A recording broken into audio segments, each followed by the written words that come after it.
Perceiving depth and size. अब हम depth को कैसे परसीव करते हैं, 3 डायमेंशनल वर्ड है, लेकिन इमेज जो है हमारी रेटिना पे 2 डायमेंशनल बनती है, लेकिन फिर भी हम इसको परसीव कर लेते हैं। Cue approach to depth perception, कुछ क्यूज़ को यूज़ करते हुए। और ओक्लूजन है, जैसे कि सिग्नल है जो कि ऑब्जेक्ट्स जो है हिडन है, लेकिन फिर भी हम उसको परसीव कर लेते हैं on the based of our experience.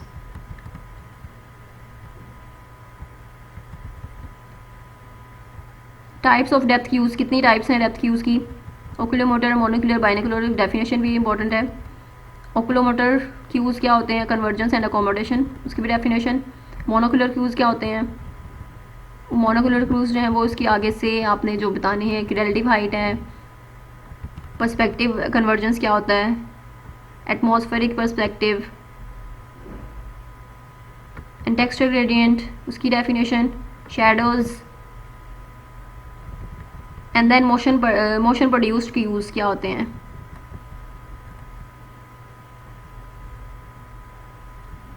Binocular disparity, स्टीरोस्कोप, ये डिवाइस किसने इंट्रोड्यूस करवाई, फिजिसिस्ट चार्ल्स व्हिटसॉन ने।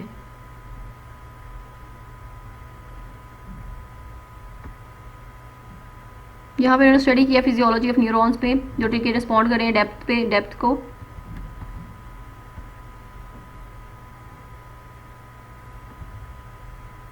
ये हॉलवे एंड बोर्डिंग एक्सपेरिमेंट है एक, जो उन्हें इंटरसेक्ट पे एक इंसान को बिठाकर दूसरी तरह एक कंपैरिजन करना था, उसको बताना था कि कितना जो है वो डिस्टेंस है वॉल का, और वो कितनी डिस्टेंस पे वो इक्वल होगा दोनों साइड पे। विजुअल एंगल है कि विजुअल एंगल क्या होते हैं, एंगल वाइज हम कैसे परसीव करते हैं, हम जो है वो देखते हैं कि ऑब्जेक्ट जो है वो कितना दूर है हमसे।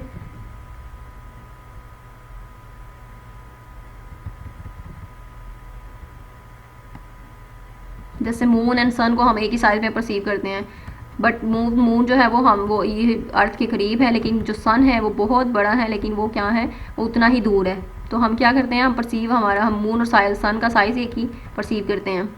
तो that is visual angle. Size constituency क्या है प्रिंसिपल, क्योंकि हम पहले से ही फेमिलियर होते हैं दिस ऑफ द साइज़, कि हम साइज़ को पहले से जानते हैं, तो इस वजह से हमें फिर मुश्किल नहीं होती समझने में। यहाँ पे एग्जांपल भी दी है उन्होंने नेक्स्ट पे साइज़ कॉन्स्टेंसी की।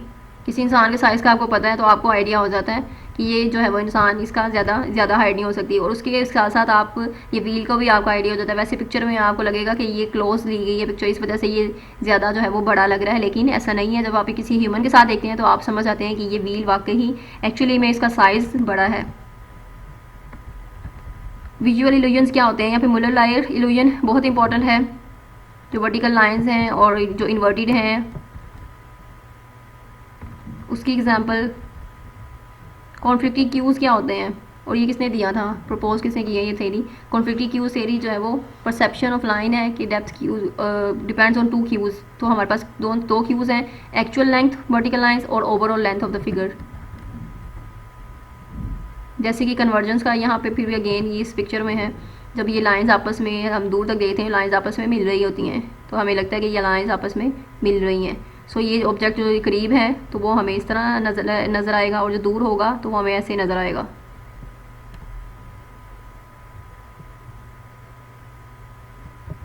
Face recognition and time perception, last हमारा ये सेकंड लास्ट टॉपिक है ये हमारा, एबिलिटी टू रिकग्नाइज फेस। हम कैसे फेस को रिकग्नाइज करते हैं और कैसे हमारे पास इंफॉर्मेशन आती है, attractiveness, level of familiarity and emotional status. इसमें यही एबिलिटी टू, हम उसको फेमिलियर जो है वो कैसे फेस को आइडेंटिफाई कर लेते हैं, डिफरेंट व्यू पॉइंट से हम उसको देखते हैं, तो दैट इज़ इनवेरियंस, ये भी इंपॉर्टेंट है।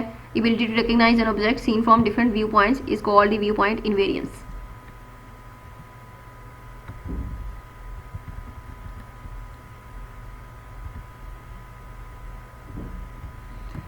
नेक्स्ट मोस्ट इंपॉर्टेंट कौन सी इंपेयरमेंट्स हैं, autism spectrum disorder, Alzheimer disease, Turner syndrome, depression and schizophrenia.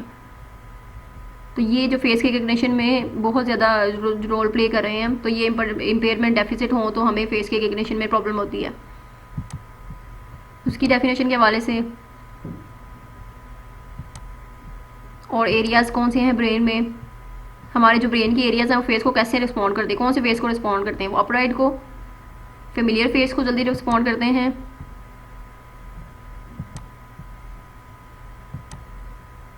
यहाँ पे अगेन मनी मंकी जो ब्रेन है उसका कौन सा लोकेशन, कौन सी है, कौन सा एरिया ब्रेन का एक्टिव होता है फेस को देखकर, इंफ्रोटेम्परल और हमारा pisiform face area.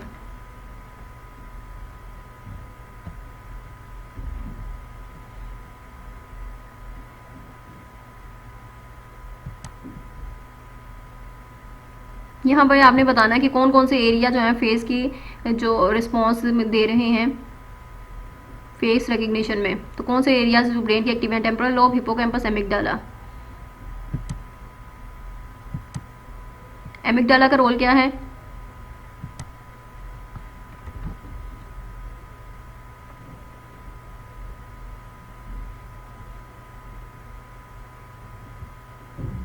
Visual cues क्या है फेस रिकग्निशन में, इंटरनल क्यूज कौन से होते हैं, एक्सटर्नल क्यूज कौन से हैं, और कौन से क्यूज ज़्यादा इंपॉर्टेंट हैं। इंटरनल फीचर जो हैं वो हमारे इंपॉर्टेंट है फेमिलियर फेस के लिए, और एक्सटर्नल फीचर हमारे नॉन फेमिलियर फेस के लिए।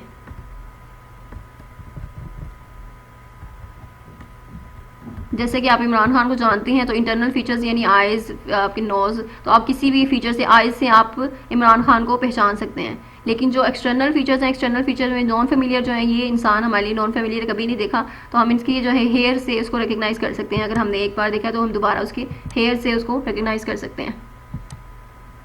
टाइम परसेप्शन क्या है? Aspects of world perceived through one or more than one senses, and हम टाइम को परसीव नहीं करते, बट जो चेंजेस होते हैं इवेंट्स में हम उसको टाइम कहते हैं। जैसे प्रेजेंट है, पास्ट है, फ्यूचर है। अच्छा, जो टाइम है ना, वक्त, उसका एक्सपीरियंस जो है वो कितनी टाइप्स का है, ड्यूरेशन उसकी कितनी होती है, non simultaneity, order, past and present, change क्या है उसमें। ड्यूरेशन क्या है, जिनकी कितनी ड्यूरेशन के लिए है, प्रेजेंट शॉर्ट ड्यूरेशन है या हमें फील हो रहा है ये ज़्यादा है। मॉडल्स ऑफ मेजरिंग ड्यूरेशन, तो हम कैसे इसको मेजर करते हैं ड्यूरेशन को। Time memory, strength model memory, trace करते हैं हम उसको, रिसेंट इवेंट है या डिस्टेंट इवेंट है, और इस तरह हम इन्फ्लुएंस मॉडल उस पर रिलेशंस बिटवीन इवेंट चेक करते हैं, और इस तरह हम ड्यूरेशन फाइंड आउट करते हैं टाइम की। साइकोफिजिकल एक्सपेरिमेंट,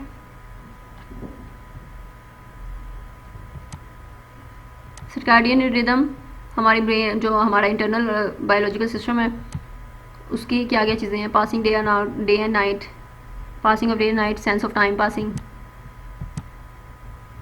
डेफिसिट्स कौन से हैं टाइम परसेप्शन में? पार्किंसंस डिसीज में, अटेंशन डेफिसिट में, एंड शिज़ोफ्रेनिया में। और आप हेफेसिया एंड डिसलेक्सिया में भी, ये इस डिसऑर्डर में भी आप टाइम के जो है वो मिसपर्सीव कर सकते हैं।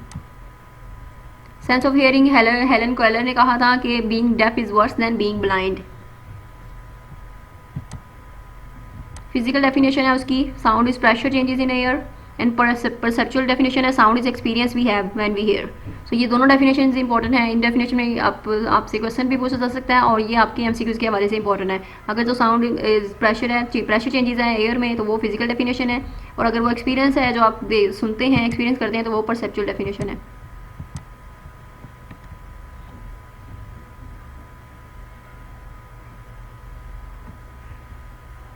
और ये यहाँ पे डेफिनेशन इंपॉर्टेंट है कंडेंसेशन की एंड रेयरफैक्शन की। कंडेंसेशन क्या होता है और रेयरफैक्शन क्या होता है, एम्पलीट्यूड क्या है, फ्रीक्वेंसी क्या है।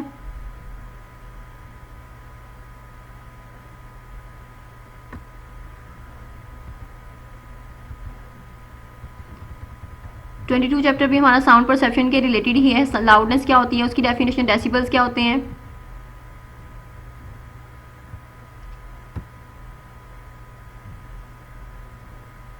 पिच क्या होती है, पिच की डेफिनेशन, और लो फंडामेंटल, अगर लो फ्रीक्वेंसी है तो इट मीन्स कि वो लो पिच है उसकी, हाई फ्रीक्वेंसीज हैं तो हाई पिच है। टोन हाइट क्या होती है, टिम्बर क्या है, टिम्बर क्वालिटी है आपकी जो कि आप डिस्टिंग्विश करते हैं टू टोन्स में।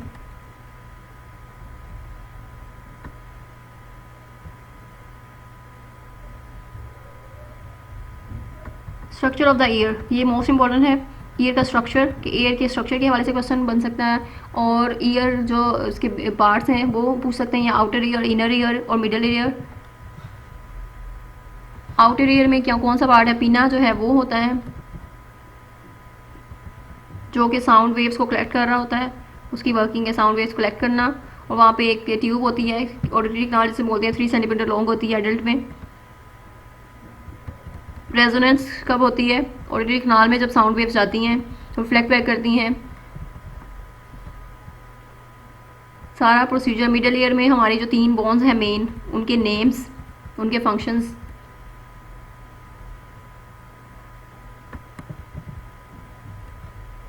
ऑसिकल्स भी बोलते हैं इन बोन्स को। और ये स्मॉलेस्ट बोन्स हैं हमारी बॉडी की।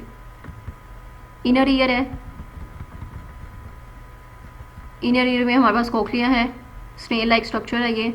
इसमें हमारी जितनी भी प्रोसेसिंग हो रही है वो ट्रांसडक्शन की बेस पे ट्रांसडक्शन होती है, यानी साउंड वेव्स को हम कन्वर्ट करते हैं उसको इलेक्ट्रिकल सिग्नल्स में, और फिर ब्रेन की वो जाती है, ऑडिटरी नर्व ब्रेन को जाती है और वो मैसेज आता है। तो हेयर सेल्स होते हैं, और इसमें कोक्लिया में सीलिया है। इनर हेयर सेल्स कितने हैं, आउटर हेयर सेल्स कितने हैं, और ये हेयर सेल्स ही मूवमेंट तो पे ही वो मैसेज जो है वो कन्वे होता है, न्यूरल मैसेज आता है ब्रेन को।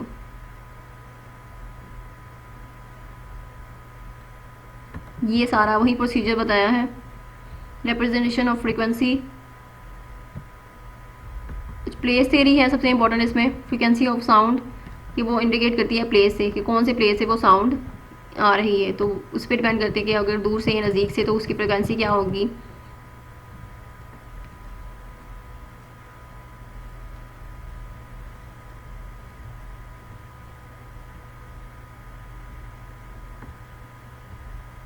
ऑडिटरी मास्किंग क्या होता है?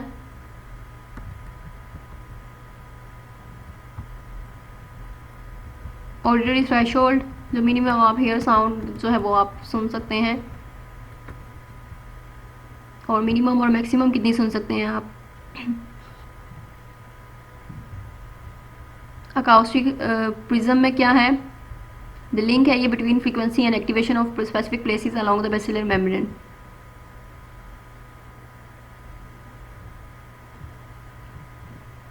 Phase locking, temporal coding and measurement of the pattern of firing. Hearing loss है, तो वो हेयरिंग लॉस किस पे होता है और कैसे होता है? Blockage of sound from reaching the receptor, उसे हम कंडक्टिव हेयरिंग लॉस बोलते हैं। अगर वो रिसेप्टर पे वो साउंड वेव्स नहीं जा रही, या हेयर सेल्स डैमेज हैं, या फिर ऑडिटरी नर्व जो ब्रेन को जाती है वो डैमेज है, या फिर हेयर सेल्स डैमेज हैं ऑडिटरी नर्व या ब्रेन, तो वो सेंसरी न्यूरल हेयरिंग लॉस से बोलते हैं। और देन ब्रेन को ये कैसे जाता है मैसेज एयर का? जो ऑडिटरी नर्व है वो कहाँ पे जा रही है? सुपेरियर ओलिवरी न्यूक्लाई में, उसके बाद इन्फीरियर कॉलिकुलस में, देन मीडियल जेनिकुलेट न्यूक्लियस में जा रहे हैं, और देन वो मैसेज आपके कॉर्टेक्स में जा रहे हैं, ऑडिटरी कॉर्टेक्स में। ये न्यूरल पाथवे है आपका।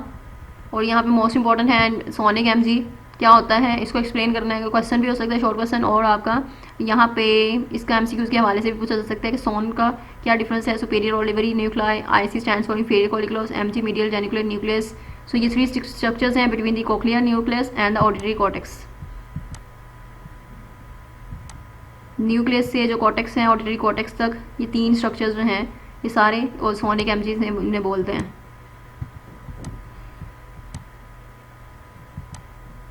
और जो हमारे ब्रेन के एरियाज हैं, अगेन वट वाला एरिया क्या है? टेम्पोरल लोब, एंड वेयर क्या है? डोर्सल और पेरिएटल लोब में। ये था हमारा 22 लेक्चर, और ये मिड टर्म के हवाले से सारे हमारे 22 लेक्चर्स कवर हो चुके हैं। सारे इसमें जितने भी इंपॉर्टेंट क्वेश्चन थे, जितने भी इंपॉर्टेंट एमसीक्यूज थे, उस हवाले से मैंने आपको गाइड कर दिया है। आई होप कि आपकी तैयारी अच्छी हो जाएगी। Best of luck for your exams, and do share this video with other students, ताकि दूसरों की